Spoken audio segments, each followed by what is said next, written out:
22 வருஷமா நீங்க தான் இருக்கீங்க தமிழ்நாட்டுல வந்து. அந்த கட்சிக்காரர் என்ன பண்ணாரு? ஏயா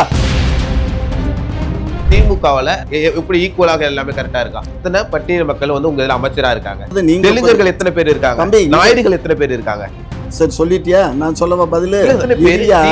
சமூக நீதி பேசக்கூடிய சொல்றத கேளு. ஆட்சியில இருக்கிற நீங்க தானே சார் பண்ணணும். நாங்க பண்ண வேண்டிய அவசியம் இல்ல.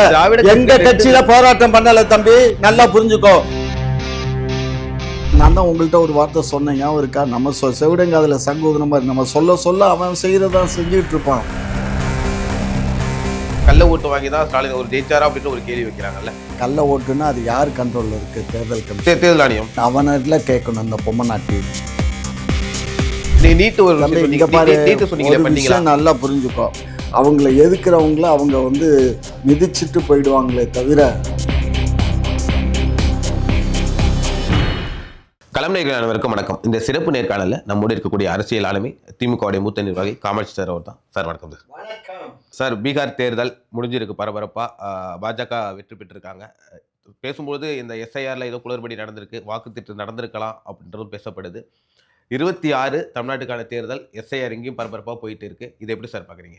ஏற்கனவே ராகுல் காந்தி வந்து சொன்னார், உங்களுக்கு நினைவு இருக்கும், 66 லட்சம் வாக்குகள் வந்து அங்கே களவாடப்பட்டிருக்குன்னு. அது பெரிய ப்ராசஸ்ன்னு போச்சு, பெரிய அளவில் கொண்டு வந்தாங்க. இருந்தாலும் தேர்தல் கமிஷன் வந்து அவங்க கண்ட்ரோலில் இருக்குது. தேர்தல் கமிஷனுக்கு வந்து சுப்ரீம் கோர்ட்டு வந்து தடை விதிக்க இயலாது. அந்த இது வந்து பண்ணினதே வந்து தேர்தல் சீஃப் எலெக்ஷன் ஆஃபீஸரை வந்து செலக்ட் பண்ணதே தவறான வழியில் தான் செலக்ட் பண்ணாங்க. அது வந்து சுப்ரீம் கோர்ட் ஜட்ஜு, எதிர்கட்சி தலைவர், பிரதமர் 3 பேர் சேர்ந்து தான் அவர் அப்பாயின்மெண்ட் பண்ணணும். ஆனால் இவர் பிரதமர் மாத்திரமே அப்பாயின்மெண்ட் பண்ணி நியமித்தார். அது செல்லாதுன்னு சொல்லி நம்ம ஏற்கனவே கோர்ட்டுக்கு போனதை நைட்டோட நைட்டாக இவங்க உத்தரவு போட்டோம். ஸோ அதனால் அது வந்து நியமனம் வந்தது. அதுவும் அவருடைய அக்கா மகன். யாருடைய அக்கா மகன்? மோடிஜியுடைய அக்கா மகன் தான் தேர்தல் கமிஷனர். அப்புறம் எப்படி அது நடக்கும் யோசிச்சு பாருங்கள். அதுதான் அது. இது மட்டும் இல்லை, நீங்கள் பீகார் மட்டும் பார்க்குறீங்க, தமிழ்நாடு இன்னும் எல்லா மாநிலங்களும் அவங்க தான் ஆளணுங்கிற அந்த ஒரு இதில் வந்துட்டாங்க. அதுக்கு என்ன வழிகளில் வேணாலும் அவங்க பண்ணுவாங்க. அவங்கள எதுக்குறவங்கள அவங்க வந்து மிதிச்சிட்டு போயிடுவாங்களே தவிர அவங்க அதை யோசிக்க மாட்டாங்க. ஐயோ மனுஷன் படுத்திருக்கானே, அவனை மீச்சோம்னா செத்து போயிடுவானேலாம் நினைக்க மாட்டான். ஏன்னா நான் பாரதிய ஜனதாவில் இருந்தவன். அவனுங்களுக்கு எல்லாமே வந்து முரடனுங்க. பேசிக்கிட்டே நம்ம இருந்துக்கிட்டே இருப்போம். ஆனால் நீங்கள் செய்கிற காரியத்தை நீங்கள் பாட்டு செஞ்சுக்கிட்டே இருப்பீங்க. பார்லிமெண்ட்டில் என்ன நடக்குதுன்னு பார்த்தீங்க இல்லையா? பார்லிமெண்ட்டில் 16 லட்சம் கோடி போயிடுச்சே, என்னன்னு கேட்டால் அதுக்கு இதுவரை பதில் இல்லை. அந்த அம்மா நீட்டி முழங்குது. ஸோ இதெல்லாம் வந்து தவறான தகவல்களை மக்கள் மத்தியில் பரப்புரை பண்ணி வந்து இவங்க உள்ளே நுழைஞ்சதே வந்து ராமர் கோயில் இஷ்யூக்காக உள்ளே வந்தாங்க. ஸோ ராமர் கோயில் கட்டி கடைசியில் இவங்களுடைய லட்சணம் ராமர் கோயில் கட்டின இடத்துலையே இவங்க தோற்று போயிட்டாங்க. ஸோ இந்த லட்சணத்தில் வந்து இவங்க வந்து இந்தியா பூரா ஆளணுங்கிற ஒரு எண்ணத்தில் இன்றைக்கி இவங்க காய் நவுத்தி தில்லாலங்கடி வேலை பார்த்து தான் அவனுக்கு ஜெயிச்சு வந்தானுங்க. ஒரு சீஃப் மினிஸ்டர் 9வது முறையாக வர்றான்னா அப்போ எவ்வளோ மால் ப்ராக்டிஸ் இருக்குங்கிறத நீங்களே புரிஞ்சுக்கோங்க. தமிழ்நாட்டிலையும் இப்போ அதை கொண்டு வர்றதுக்கு தான் அவங்க ரொம்ப, அதாவது என்னன்னு கேட்டிங்கன்னா, ஏற்கனவே இருக்கக்கூடிய வாக்காளர்களை வந்து செக் பண்ணுறது வந்து சாதாரணமாக செக் பண்ணலாம், ஒன்றும் தப்பு இல்லை. இப்போ இந்த ஃபார்மை கொடுத்து வாங்குறதும் தப்புன்னு நாங்கள் சொல்லலை. அது கொஞ்சம் டைம் கொடுத்து பண்ணியிருக்கணும். இப்போ நாடாளுமன்ற தேர்தல் முடிஞ்ச உடனே இவங்க வந்து கொடுத்துருந்தாங்கன்னா அந்த ஃபார்மை வாங்கி ஃபுல்லப் பண்ணி கொடுத்து அதுக்கப்புறம் அது ஏற்றி அது ஓட்டர் லிஸ்ட்டில் வருதான்லாம் செக் பண்ணி, அப்படி இல்லைன்னா மறுபடியும் ஃபார்மை வாங்கி கொடுத்து மறுபடியும் ஓட்டர் லிஸ்ட்லேருந்து செக் பண்ணுறதுக்கு இதுக்கே கிட்டத்தட்ட ஒரு 6 மாதம் டைம் வேணும். இப்போ இவங்க மொத்தம் இருக்கிறதே 4 மாத டயத்துக்குள்ளே இவனுங்க எடுத்தோம் கவுழ்த்தோன்னு சொல்லி உடனடியாக பண்ணுறதுக்கு வந்து இதுலேருந்து உங்களுக்கு தெரிஞ்சுக்கோங்க. அதாவது என்னென்னா ஒரு அர்ஜென்சியை உண்டு பண்ணி அதை நம்மளை பார்க்க விடாமலே பண்ணுறது. ஓகே சார், அப்படி பார்க்கும்போது திமுக வந்து மக்கள்கிட்ட வந்து ஒரு பெரும் பயத்தை ஏற்படுத்துது. இந்த சார் அப்படின்ற ஒரு மூலமா பெரும் பயத்தை ஏற்படுத்துது. பட் தோழமை கட்சிகள் வந்து தொடர்ந்து போராடிட்டு இருக்கும்பொழுது திமுக அந்த அளவுக்கு இல்லாமல் அந்த சார் வந்து இயங்குறதுக்கு அவங்க கூட போய் துணை பண்ணி ஹெல்ப் பண்ணுறது, அதை எப்படி சார் பார்க்குறீங்க? அதாவது நான் தான் உங்கள்கிட்ட ஒரு வார்த்தை சொன்னேன், ஞாபகம் இருக்கா? நம்ம செவிடங்காதில் சங்கூதுன மாதிரி நம்ம சொல்ல சொல்ல அவன் செய்கிறதான் செஞ்சுக்கிட்டு இருப்பான். அவன் செஞ்சதை செஞ்சுட்டு இருக்கான்னு சொல்லிட்டு நம்ம விட்டுட்டோம்னா நம்ம போயிடுவோமே. அதுக்காக தான் இப்போ நான் எதிர்த்து நம்ம போராடும் பொழுது நீதிமன்றமும் போயிருக்கோம். தமிழ்நாடு ஃபுல்லா போராட்டம் நடக்குது.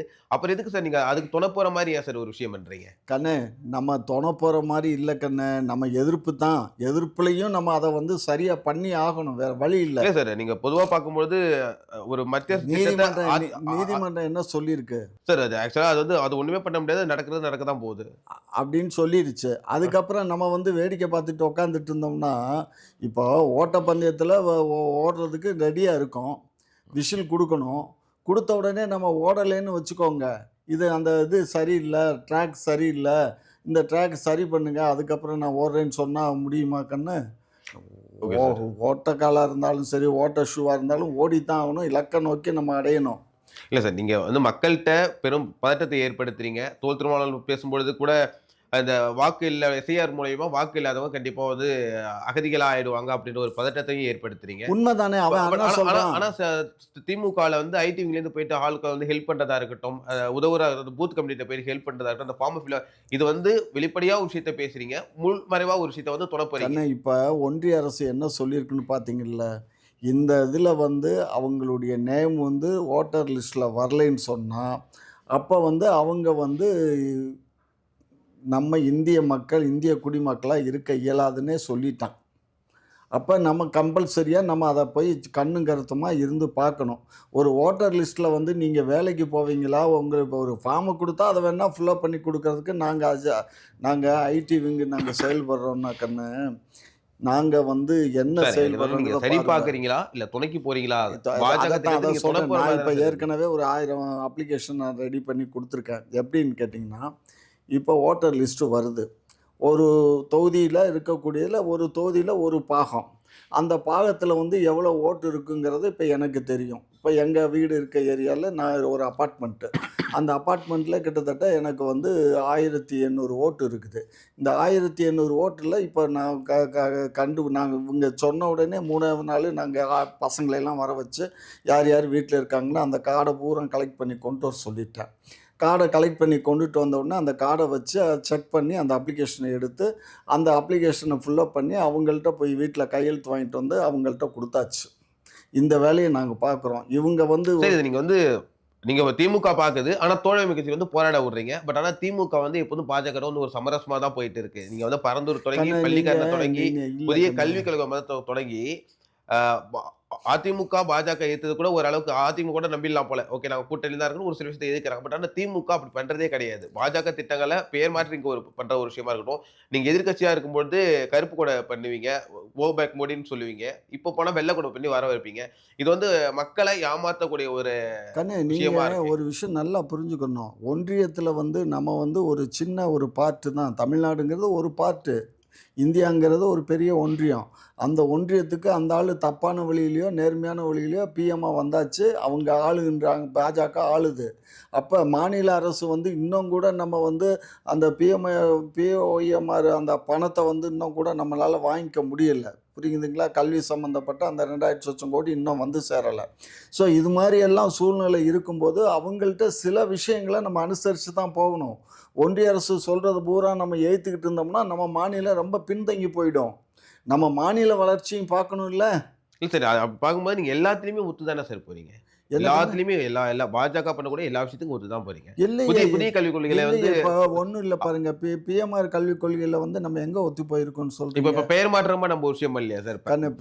ஸ்கீம் ஒண்ணுதான், ஆனா பெயர் மாற்றம். ஆக்சுவலா எதிர்க்கட்சி தலைவரே சொல்லும் பொழுது மத்தியில பண்றது எல்லாத்தையும் பெயர் மாற்றுறாங்க. நாங்க பண்ண திட்டத்துக்கெல்லாம் உங்க பெயர் மாற்றி வச்சுக்கிறாங்க. அதாவது திமுக ஒண்ணுமே பண்ணலையே அப்படின்ற ஒரு முரண்பாடு வைக்கிறாங்கல்ல சார்? அதெல்லாம் தவறு கண்ணு,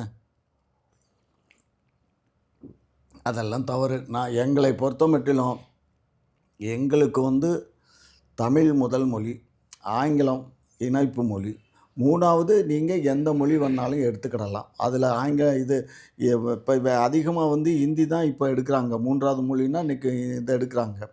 2வது இங்கே மொத்தத்துக்கு ஹிந்தி உள்ளே வந்துருச்சு. அது தெரியுமா உங்களுக்கு? தெரியும் சார்.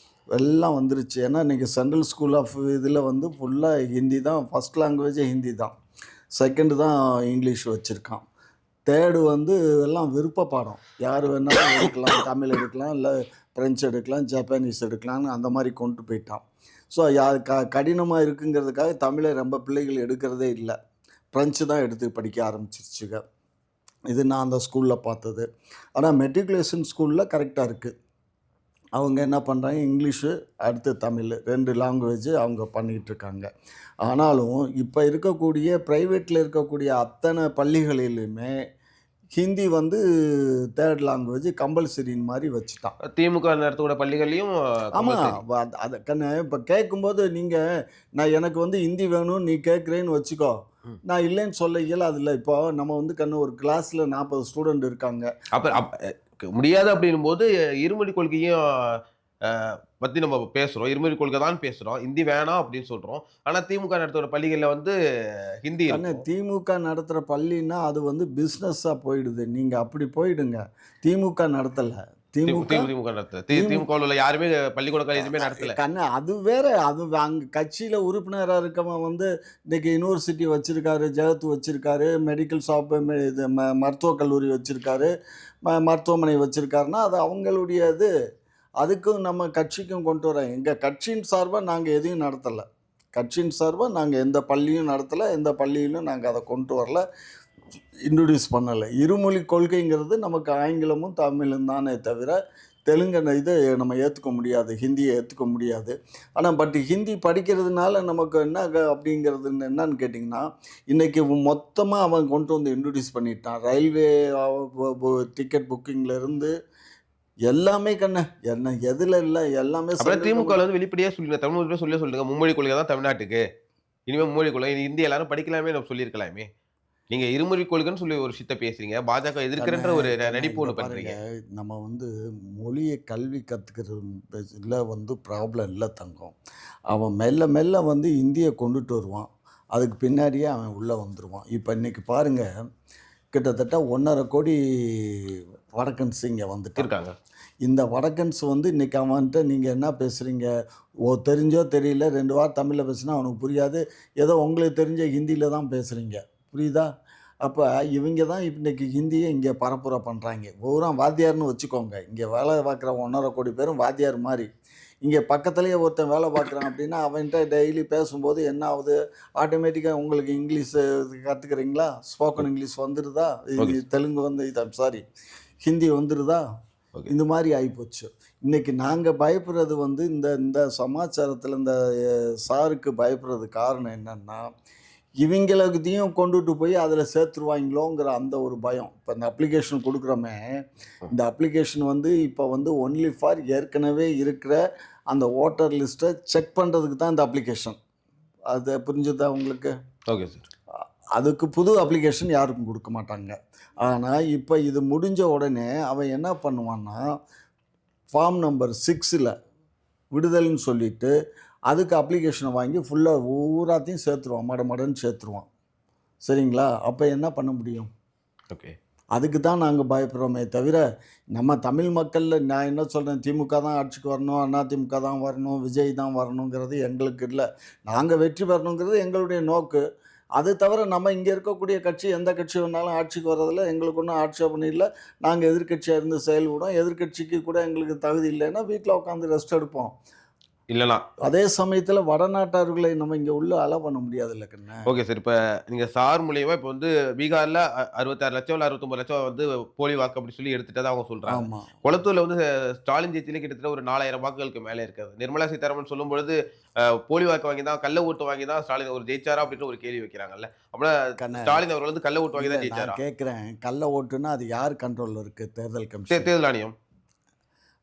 அவனில் கேட்கணும். இந்த பொம்மநாட்டி யார் நம்மகிட்ட கேட்கறதுக்கு என்ன இருக்குது? இல்லை சார், நீங்கள் ஆக்சுவலாக வந்து ராகுல் காந்தி வந்து இவ்வளோ வாக்கு இருக்குது, ஒரே வீட்டில் இவ்வளோ வாக்கு இருக்குன்னு ஒரு குற்றச்சாட்டை வைக்கிறாரு. இதெல்லாம் களை எடுக்கணும், எஸ்ஐஆர்ன்றது ஒன்று வேணும், அதனால பண்ணுறோம் அப்படின்னு அவங்க சொல்கிறாங்க. அது எஸ்ஐஆர் பண்ணுறதுல இப்போ வந்து திருட்டுத்தனம் இல்லாமல் நாங்கள் சொல்கிறது டைம் கொடுத்து பண்ணியிருந்தால் நாங்கள் இதில் வந்து அப்ஜெக்ட் பண்ண போகிறது இல்லை.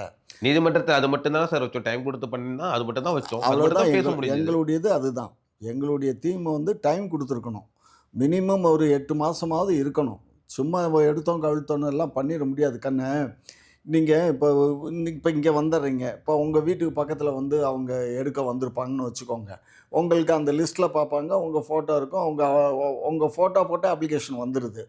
அந்த அப்ளிகேஷனை வந்து வேறு யார்ட்டையும் உங்கள் வீட்டில் இருந்தாங்கன்னா கொடுத்துருவாங்க. டோர் லாக்டாக இருந்தால் யார்கிட்ட கொடுப்பாங்க சொல்லுங்கள்? அதுக்காக நீங்க ஹெல்ப் பண்றீங்க.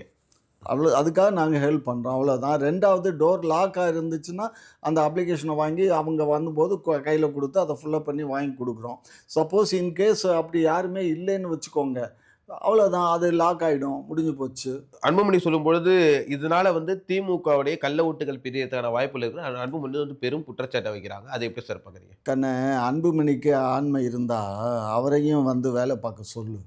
அவர் கட்சியில் தொண்டர்கள் வச்சுருக்காருல, அவரையும் போய் ஒவ்வொரு பூத்து கமிட்டிலையும் போய் அவங்களையும் உதவி பண்ண சொல்லி, எந்த மாதிரி தவறு நடந்தால் கண்டிக்க சொல்லி. இதில் சார் அவர் பயப்படவே இல்லையா? அவர் தைரியமா தான் சொல்றாரு. நீங்க ஆளுங்கட்சியா இருக்கிற நீங்க தான் பயந்துகிட்டு மக்களை வந்து பீதி அடைய செஞ்சு நீங்க எல்லாம் வந்து சிறைக்கு போயிடுவீங்க, நீங்க அகதிகள் ஆயிடுவீங்கன்னு சொல்லி மக்களை பயத்தை ஏற்படுத்தி அவர் என்ன புடுங்கினாரு, என்ன இதுவரை புடுங்கியிருக்காரு சொல்லுங்க? எதிர்கட்சிக்காவது வந்திருக்காங்களா? எங்களுடைய எல்லாத்துக்குமே போராடுறாரு. நீங்க பரந்தூரை நீங்க எதிர்த்து தடுக்கவே இல்லை. பாஜக கொண்டு வந்தா பரந்தூரை நீங்க எதிர்த்து தடுக்கல. அன்புமணி களத்துல இருந்து போராடுறாரு. தம்பி, பள்ளிக்கரையில அன்புமணி போராடுறாரு. சாதிவாரி கணப்பெடுக்காக அன்புமணி போராடுறாரு. நீங்க என்ன சார் பண்றீங்க? நாங்க என்ன பண்ணணும்? ஜாதிவாரி கணக்கெடுப்பு யார் எடுக்கணும்? சாதிவாரி கணக்கெடுப்பு இதுல எடுக்கலையா? பீகார்ல எடுக்கலையா? ஆந்திரால எடுத்து என்ன பண்ணுனா? கர்நாடகா ஆந்திரால எடுத்து என்ன ஆச்சு? எடுக்கிறாங்களே, சர்ச்சுக்கிட்டு இருந்தானா நீ மொட்டை போடணுமா? நீங்க என்ன பண்றீங்க? எல்லாத்துக்குமே வந்து மத்திய அரசு குறை சொல்லிக்கிட்டே இருக்கீங்க. நீட்டு நல்லா புரிஞ்சுக்கோ. மத்திய அரசை வந்து எல்லாத்துக்கும் குறை சொல்றோம்னா அவன் எல்லாரும் மாற்றான் தோட்டத்து குழந்தை மாதிரி தான் நம்மளை பார்க்குறான். மாற்றான் தோட்டத்து இல்லத்து குழந்தை மாதிரி தான் நம்மளை பார்க்குறான். நீங்க வந்து அண்டர்ஸ்டாண்டிங்ல நல்லா இருப்பீங்க. அண்டர்ஸ்டாண்டிங் பாரு, நீ வந்து போய் யாரை போய் எங்களோட கம்பேர் பண்ணி பேசுற? எந்த தகுதியுமே இல்லாத ஒருத்தர். நான் அந்த ஸ்பாட்ல இருந்தவன், கலைஞர் வீட்டில் அன்னைக்கு நான் இருக்கும்போது அப்பா என் பிள்ளையும் அன்னைக்கு வந்து மாடியில் வந்து எப்படியாவது என் பிள்ளைக்கு ஒரு மந்திரி பதவி வேணும் அப்படின்னு எப்படி அன்னைக்கு எங்கள்கிட்ட வந்து கெஞ்சினார்னு எனக்கு தெரியும். நான் கண்கூடா பார்த்தவன், புரியுதா? அன்புமணி ராமதாஸும் அவங்க அப்பாவும் 2 பேரும். இதே ராமதாஸ் இப்போ என்ன சொல்றாரு? நான் வந்து அவரை வந்து வீட்டில் பார்க்கணுமா, அந்த 10.5% அவரை வந்து நான் வந்து ஆஃபீஸில் பார்க்கணுமா அப்படின்னு எல்லாம் பேசுகிறாரு. அன்னைக்கு மகனுக்கு வேணுங்கிற மாத்திரம் வந்துச்சு. அதுக்கு முதல்ல என்ன சொன்னார்? எங்கள் குடும்பத்தை சேர்ந்தவங்க யாருமே நாங்கள் அமைச்சரவைக்கு வரமாட்டோம், தேர்தலில் நிற்க மாட்டோம்லாம் சொன்னார். அப்படியே தேர்தல் வாக்குகள் வந்து நீங்க சாதிவாரி கணக்கெடுப்பேன் அப்படின்னு ஏன் சொல்றீங்க? சொல்லாதீங்க. சாதிவாரி கணக்கெடுப்பு நாங்க எடுப்போம்னு எங்கேயாவது சொல்லி இருக்குமா? அது நல்லா பாரு, முயற்சி பண்ணுவோம், மத்திய அரசு கிட்ட நாங்க பேசியிருக்கோம், அது சொல்லக்கூடாது. பாரு, ஒரு விஷயம் புரிஞ்சுக்கோ. ஜாதிவாரி கணக்கெடுப்பு எதுக்கு எடுக்கணும்னா, ஜாதிவாரி கணக்கெடுப்பு எடுத்து ஜாதிவாரி பிரதிநிதித்துவம், அதாவது ஒதுக்கீடு பண்றதுக்கு, இடஒதுக்கீடு உள்ஒதுக்கீடு எல்லாமே தான் பண்ணணும். மாநில அரசுக்கு இடஒதுக்கீடுக்கு அதிகாரம் இருக்கா சொல்லுங்க? நீங்கள் படித்த பிள்ளை தானே? ஜாதிவாரி கணக்கெடுப்பு எடுத்தால் மாநில அரசுக்கு அதிகாரம் இருக்கா? நிதிஷ் எடுத்துட்டு அவர் ஒதுக்கீடு பண்ணார். உடனே என்னாச்சு? ஹைகோர்ட்டில் அதுக்கு தடை உத்தரவு போட்டால் உங்களுக்கு அந்த அதிகாரம் இல்லை, ஒன்றிய அரசுக்கு தான் அந்த அதிகாரம் இருக்குன்னு சொல்லிட்டான். அதனால அவர் எடுத்தது குப்பையில் போய் போட்டாச்சு. புரிஞ்சதுங்களா? இதுதான். நீங்கள் எடுங்க, எடுத்துட்டு நீதிமன்றத்தில் போராடுங்க. என்ன மாதத்துக்கு நாங்கள் போய் போராடணும்? அதுக்கு ஒரு 40 லட்சம், 1 காசு 2 காசா, அதுக்கு கிட்டத்தட்ட 40,000 கோடி செலவாகும் தம்பி. 40,000 கோடியை நாங்கள் செலவு பண்ணிட்டு ஒன்றும் இல்லாமல் போகிறதுக்கு நாங்கள் எதுக்கு பண்ணணும்? ஒன்றிய அரசு இருக்கிறது திமுகவில் ஆட்சியில் காசு இல்லையா? அவ்வளோ செலவு. திமுகவில் காசு இருக்கு, காசு இல்லை. தேவையில்லாத ஒரு வேலையை நாங்கள் பார்க்க இயலாது. 2000 அது அவ்வளோ பெரிய பணம் இல்லையே. மது விற்பனை அமோகமா போயிட்டு இருக்கு. தமிழ்நாட்டில் கிட்டத்தட்ட 700 கோடி வருமானம். யாரு நீங்க யாரு சொல்றது? அரசு ஆளுகின்ற அரசுக்கு எல்லாம் தெரியும், அவங்க பண்ணுவாங்க. இல்ல சார், யார் சொல்றது? நாங்க தான் சொல்லணும். நீ இவ்வளவு தூரம் பேசுனீ அன்புமணிக்கு. அவர் தனிப்பட்ட முறையில் 10.5% எலெக்ஷனுக்கு முத நாள் போய் போட்டு எடப்பாடிகிட்ட வாங்கிட்டு வந்தாரு. இது எந்த வழியில சேர்த்தி? எந்த வழியிலயா சேர்த்தி? 118 ஜாதி இருக்கான் எம்பிசில. கலைஞர் வந்து சொல்லலையா? கலைஞர் வந்து பாமகவுக்கு நாங்க வந்து இடஒதுக்கீடு வன்னியர் சபைக்கு இடஒதுக்கீடு கலைஞர் சொல்லவே இல்லையா? என்ன கலைஞர் அவர்தான் இடஒதுக்கீடு கொடுத்தாரு. கலைஞர் சொல்லும்போது 20 சொன்னாங்க, கடைசியா தான் 10.5ல நிக்கிறாங்க. கலைஞர்லாம் 20 சொல்லல. எங்க சொன்னாரு? சும்மா அந்த கதையெல்லாம் விடக்கூடாது. எடுத்து பாருங்க, அதெல்லாம் நாங்க எடுத்து பார்த்தோம். சொன்னாரு. அதுக்கப்புறம் தான் இப்போ வந்து தம்பி இங்க பாருங்க, முதல் எம்பிசி கொடுத்ததே கலைஞர் தான். தெரியுமா உங்களுக்கு? எம்ஜிஆர் ஆட்சி காலத்துல முடிகிற ஸ்டேஜ் ஆகி போச்சு, அவர் கொடுக்கல. அடுத்து கலைஞர் ஆட்சிக்கு வந்த பின்னாடி தான் தான் இவங்களுக்கு கொடுத்தாங்க. அதே மாதிரி அந்த போராட்டத்தில் செத்த 22 பேர்த்துக்கும் இன்னைக்கு நாங்கள் தான் போய் பீடத்தை கட்டி அவங்களுக்கு வச்சு அந்த குடும்பத்தில் இருக்கவங்களுக்கு இன்னைக்கு பென்ஷன் கொடுத்துக்கிட்டு இருக்கிறது எங்கள் அரசு தான் கொடுத்துக்கிட்டு இருக்கு. எப்படி சார் 72 வருஷமா இருக்கே அந்த அரசா?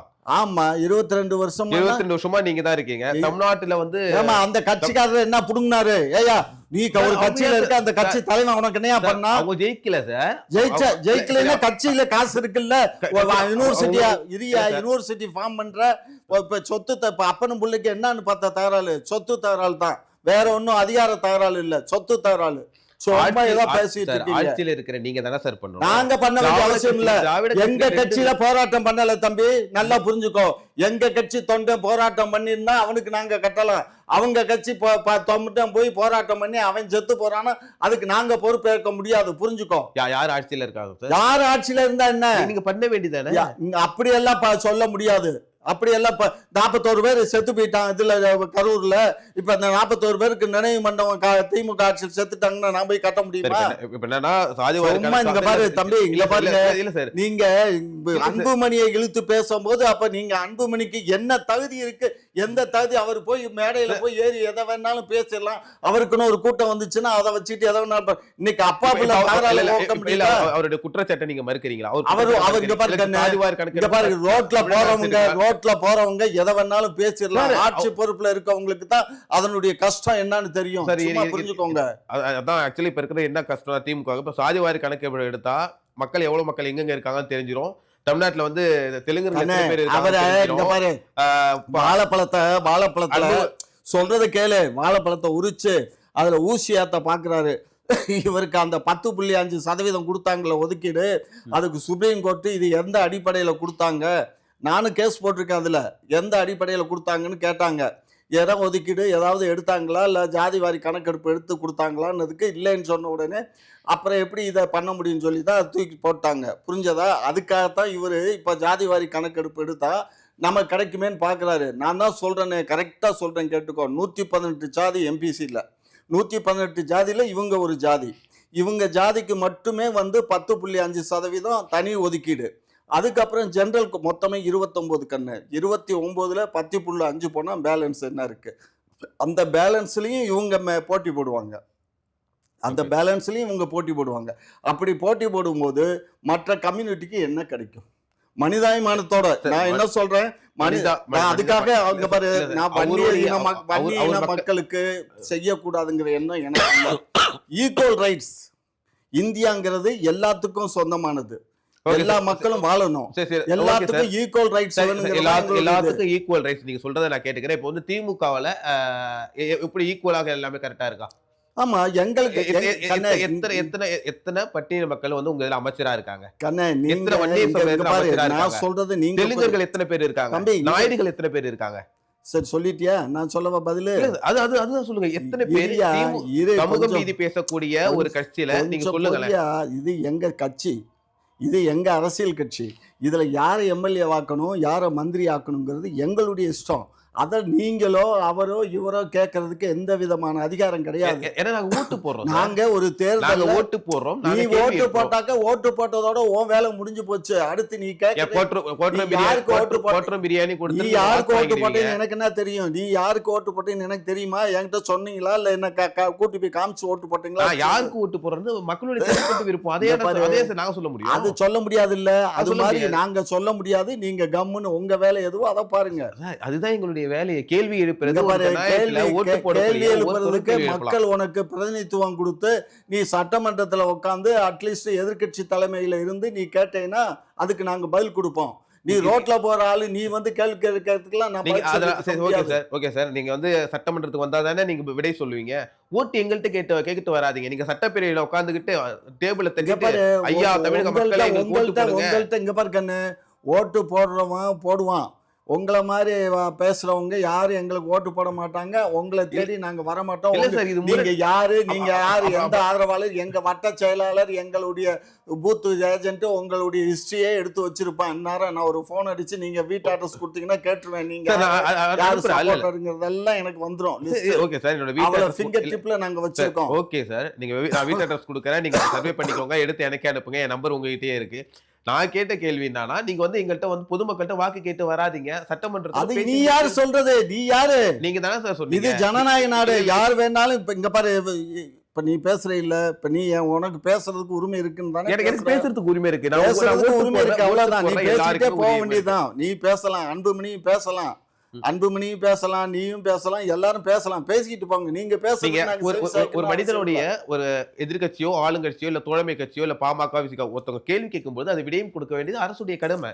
கண்ணு, அது தனி ஒரு நபர்களுக்கெல்லாம் நாங்க பதில் சார் சொல்லிட்டு தனி இருக்க ஒரு முடியாது. நபர் இல்ல சார். அவர் பின்னாடி ஆயிரக்கணக்கான மக்கள் இருக்காங்க. யாரு யாரு ஆயிரக்கணக்கான மக்கள் இருந்திருக்காங்க. யாருக்கு? அவர் எம்எல்ஏவா இருந்திருக்காரு, எம்பியா இருந்திருக்காரு. அவர் கேள்வி எழுப்ப கூடாதா? கண்ணு, அவர் எம்எல்ஏவா இருந்தாரு, எம்பியா இருந்தாரு, அவர் இவருடைய பையனா இருந்தாரு. ஏயா, அப்பாவே பிள்ளைய பார்த்து என்னுடைய இன்சில போட்டுக்கோ, என் பேரை பின்னாடி போடாதேன்னு சொன்ன மனுஷன். சார், அப்படிப்பட்ட ஆளு. அது வந்து உள்கட்சி விவகாரம். உள்கட்சி அப்புறம் விவகாரம் என்னத்துக்கு பொது வெளியில கேட்க கூடாதா? உள்கட்சி விவகாரத்துல அப்புறம் எப்படி எங்களுக்கு மாத்திரம் தெலுங்குக்காரவங்க எத்தனை பேர் இருக்காங்க, அர்ஜென்ஸ் எத்தனை பேர் இருக்காங்கன்னு இப்ப அதை மாத்திரம் எப்படி எங்க உள்கட்சி விவகாரத்துக்குள்ள உள்ள மூட்டை நீங்க நீங்க நீங்க தானே சமூக நீதி இடஒதுக்கீடு அந்த விஷயத்தை நீங்க தானே நாங்க பேசுறீங்க. அதுக்கு பேசுவோம், தான் சார் சொல்றேன். நாங்க நீங்க என்ன பேசுவோம். நீங்க இங்க தான் பாரு, சொல்றீங்க. எல்லாரும் சமநீதி சொல்லாதீங்க. பேசுவோம். எல்லாரும் தேர்தல் வந்தாக்க சமநீதி பார்த்து கேண்டிடேட்டை நிப்பாட்ட முடியுமா ஐயா? நீ பன்னீர் இருக்க பகுதியில பன்னீரை தான் நிப்பாட்ட முடியும். பட்டியலின மக்கள் இருக்க இடத்துல பட்டியலின மக்களை தான் நிப்பாட்ட முடியும். சமத்துவம் சமூக நீதி பேசக்கூடிய இத பெரியார் மன்னன் பேசக்கூடிய திமுக தான் இப்போ வந்து ஒரு தொகுதியில வந்து வன்னியர்கள் இருந்தானா நாங்க அவங்க வன்னியர் தான் நிக்க வைப்பேன், நாடா தான் நிக்க வைப்போம். அப்படிதான் நீங்க பண்றீங்க. அப்படிதான் பண்ண முடியும். அப்படிதான் வெற்றி. ஆனா- தேர்தல் என்பது இங்க பாருங்க, போட்டி. தேர்தல் என்பது ஒரு போட்டி. இந்த போட்டியில ஜெயிக்கணும்னா எப்படி வேணாலும் ஜெயிக்கலாம். ஆனா இது வந்து நேர்மையான வழியில தான் ஜெயிக்கணும். இது சாணக்கியத்தனமா இல்ல குறுக்கு வழியா? அப்புறம் நீங்க வந்து பொது வெளி குறுக்கு வழின்னு எப்படி சொல்ல முடியும்? மெஜாரிட்டி பீப்புள் இருக்கும்போது அவனுக்கு ரெப்ரசன்டேஷன் கொடுக்கணுமா வேண்டாமா? அப்புறம் ஏன் பெரியார் மன்னன் சொல்றீங்க? நான் சொல்றது நீ அப்புறம் ஏன் பெரியார் மன்னன் நான் சொல்றீங்க? கேட்கறதுக்கு பதில் சொல்லு. அப்புறம் ஏன் சார் பெரியார் மன்னன் அது சமூக இருக்கட்டும், சமூக நீதி முதல்ல நான் உள்ள கேட்கறதுக்கு பதில் சொல்லு. சிதம்பரத்துல ஏன் திருமாவளவன் நிக்க வைக்கிறீங்க? அவருக்கு வேற இடம் இல்லையா? இரு, அது நீ யாரு? அவருக்கு நிக்கிறவரு நிக்கிறாரு, நீ யாரு இல்ல சார். கேட்கறதுக்கு?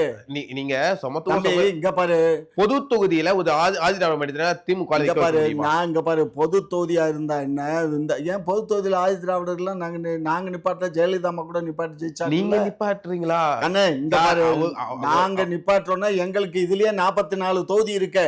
44 தொகுதி எம்பி எம்எல்ஏ தொகுதியில நிப்பாட்டுறதுக்கு எங்களுக்கு பட்டியல் இனத்துல கேண்டிடேட் வேணும் இல்ல? அதுக்கே நாங்க தேடி தானே நாங்க 44 பேர்த்த போடணும். புரிஞ்சுக்கோ. தமிழ்நாட்டுல பட்டியல் பெருவாரியான மக்கள் இருக்காங்க. உங்களுக்கு 44 பேர் உங்களுக்கு கிடைக்கலையா? 44 தொகுதி 46 தொகுதிக்கு உங்களுக்கு ஆள் கிடைக்கலையா? ஆள் கிடைக்குதுன்னா ஏப்பா எல்லாரும் தான் கிடப்பாங்க. நீங்க இருக்கா, அவர் இருக்காரு, நீங்க எல்லாம் போய் நின்றா ஜெயிச்சிருவீங்களா? ஆமா, ஜெயிக்கிற தகுதி வேணும், அதனால அரசியல்ல அனுபவம் வேணும், எல்லாமே இருக்கணும். அதனாலதான் நேரு பையன் உள்ள இருப்பாங்க, துரைமுருகன் பையன் உள்ள இருப்பாங்க. ஆமா, ஆமா, அவங்களுக்கு பொருளாதார வசதி இருக்கு, தேர்தல்ல நிக்கிற அரசியல் கெத்து இருக்கு, அரசியல்ல அவங்க ஊறி போயிருக்காங்க. ஒரே இது வந்து மன்னராட்சி முறை இல்லையா? இது வந்து மன்னராட்சி முறை இல்லையா? மன்னராட்சி முறைன்னா என்ன? எது மன்னராட்சி? மன்னராட்சின்னா அப்பஞ்சத்தா புள்ள ஆட்சிக்கு வர்றது, அது அல்ல. அது சார், நம்ம சமத்துவம் பேசுறோம், சமூக நீதி பேசுறோம், நிறைய வந்து அறிக்கை ஒன்று விடுறோம். திமுக வந்து தேர்தல் அறிக்கை நிறைய விட்டாங்க. நீட் முறைகேடு, நீட் விஷயமா இருக்கட்டும், இடஒதுக்கீடா இருக்கட்டும், இந்த உள்ஒதுக்கீடு விஷயமா இருக்கட்டும், நாங்கள் கல்வி கடன் ரத்து, நான் நகை கடன் ரத்து, இவ்வளோலாம் தொடர்ந்து பேசிட்டு இப்போ இருக்கிற 4 வருஷம் முடிஞ்சு போச்சு. இது எதுவுமே பண்ணவே இல்லை. இப்போ வரை நீங்கள் நீட் ரகசியத்தையுமே சொல்லவே இல்லையே சார். கண்ண, நீட்டுக்கு நாங்கள் என்ன பண்ணால், ஆட்சிக்கு வந்ததுனால ஒன்றிய அரசில் எப்படி சமாதானம் பண்ணி கேட்டு நமக்கு எக்ஸம்ஷன் வாங்கிடலாம். கூட்டணியில இருக்கக்கூடிய அதிமுகவே வந்து சமாதானமா இல்லை. நீங்க எப்படி சார் மத்திய அரசோட சமாதானமா இருப்பீங்க? நீங்க வந்து மத்திய அரசு ஒன்றிய அரசுன்றீங்க. கண்ண, நீங்கள் இங்கே பார்த்து ஒன்றிய அரசை பொறுத்த மட்டிலும் அவன் ரொம்ப இப்போ பழைய காலம் மாதிரி இல்லை. இப்போ அவங்க இப்போ எங்களை பார்த்து அரசருடைய ஆட்சிங்கிறீங்க. 3வது முறையாக ஒரு பிரதமருக்கு 2 முறை தான் பண்ணுவாங்க. 3வது முறையாக பிரதமர் வரமாட்டாங்க. சரி, 3வது முறையாக பிரதமர் வந்தால் கூட 75 வயசுக்குள்ளே தான் இருக்கணுங்கிறது இப்போ பிஜேபியினுடைய அஜெண்டா. RSS பிஜேபி அஜெண்டா அதையும் மாற்றி இப்போ இவர் திரும்ப கண்டினியூ டு பிஎம். சரியா? ஆகையினால இதெல்லாம் வரமுறையெல்லாம் பார்க்காதீங்க. சரி, இப்போவும் நீங்க பாஜகவை தான் சொல்றீங்க. திமுகவுடைய ஒரே அஜெண்டா வந்து பாஜக எடுத்து நம்ம ஜெயிச்சலாம், அது RSS மோசமான குரூப், அதை சொல்லியே நீங்க வாக்கு வாங்கி ஜெயிச்சிட்டீங்க. சார், நாங்கள் யாரு சொல்லி வாங்கினான்னா, எதை சொல்லி வாங்கினான்னா அப்படா ஒத்துக்கிறீங்க? எல்லாத்துக்கும் நாங்கள் சும்மானே இந்த புள்ள அடிச்சுட்டான், இந்த புள்ள கிள்ளிட்டான் அப்படின்ற மாதிரி திமுக பாஜக மனசாட்சி எப்படி கையை வையே. ஐஐடி இங்கே இருக்குல்ல, எந்த ஐஐடியில் எத்தனை பாப்பேன் வேலை பார்க்குறேன்?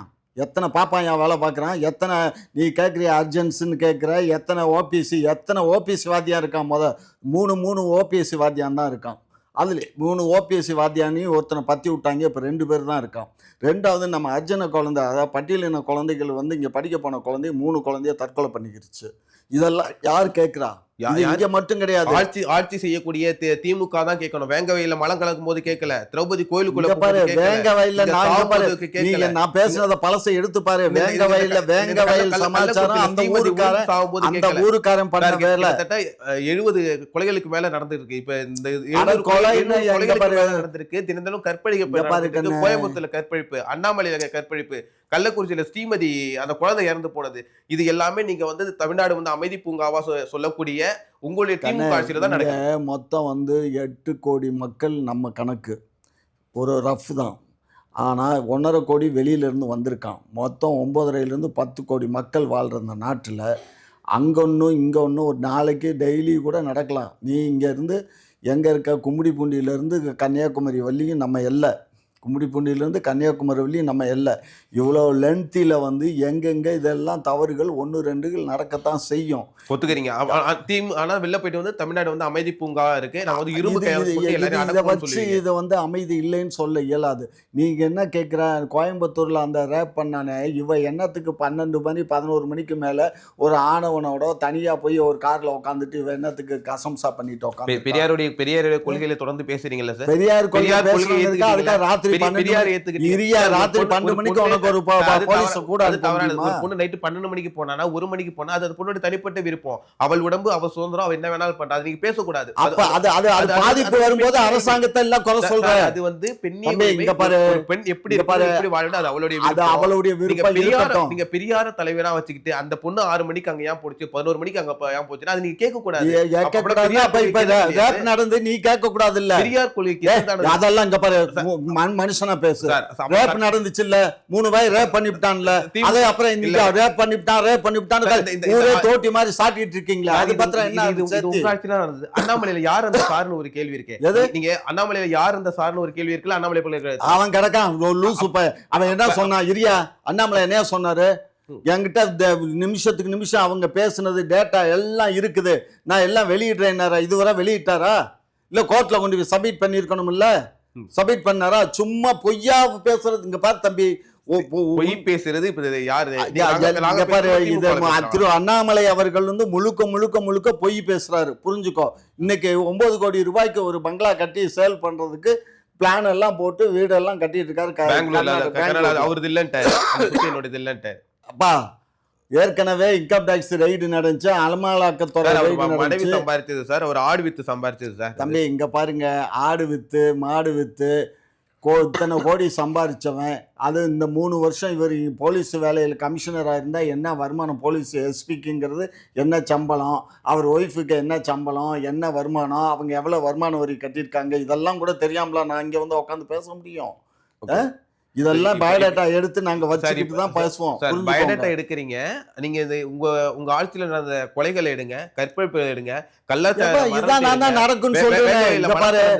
ஒன்ன மாதிரி ஆட்களை திருத்தவே முடியாது. ஒன்ன மாதிரி ஆட்களை திருத்தவே எங்களால இயலாது. திருடனா பார்த்து திருந்தாவிட்டால் திருட்டை ஒழிக்க முடியாதுன்னு அன்னைக்கே வந்து புரட்சி தலைவர் வாயசிட்டு போயிட்டாரு. பட்டுக்கோட்டையார் பாட்டை எழுதிட்டு போயிட்டாரு. தலைவர் தான் சொல்றீங்க. ஆமா கண்ணா, அவரு யாரு? எங்க புள்ள தானே. எங்க கட்சியில அவர் இல்லைன்னா திமுக இல்ல, திமுக இல்லைன்னா அவர் இல்ல. புரிஞ்சுக்கோ. எம்ஜிஆர் வேறையா பார்க்காதீங்க. அவங்க எல்லாம் எங்க ரத்தம், நாங்கெல்லாம் ஒண்ணுதான். புரிஞ்சுக்கோங்க. Okay sir. சரியா? Okay sir.